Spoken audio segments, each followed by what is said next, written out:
దోపిడీ అనేది నిలువు దోపిడీ కింద ఇవాళ విద్యా సంస్థల్లో 98-99% పనిచేస్తున్నాయనేది నిర్వివాదాంశం. కారణం బ్రెయిన్లో ప్రీఫ్రాంటల్ కార్టెక్స్, ఈ ముందు భాగం వాళ్ళలో పూర్తిగా అభివృద్ధి చెందదు. ఒక కాలేజీలో అమ్మాయి ఫోన్ లాక్కున్నారని చెప్పి ఆ అమ్మాయి టీచర్ని నానా తిట్లు తిడుతూ ఆల్మోస్ట్ దాడి చేసే ప్రయత్నం కూడా చేసింది. ఆ అమ్మాయి మనకి వీడియో వైరల్ అయింది కాబట్టి కనిపించింది, కానీ అలాంటి ఘటనలు, ఇంకా అంతకంటే తీవ్రమైన ఘటనలు, మొబైల్ ఫోన్ లాగేసుకున్నారని చెప్పి మదర్ని కాల్చి చంపిన ఘటనలు,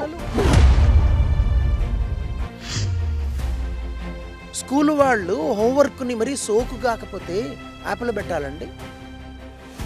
ఇటీవల కాలంలో ఇంటర్నేషనల్ స్కూల్ అంటే తరగతి గదిలో కనీసం ఒక 5-6 దేశాల నుంచి వచ్చిన పిల్లలు ఉన్నారా?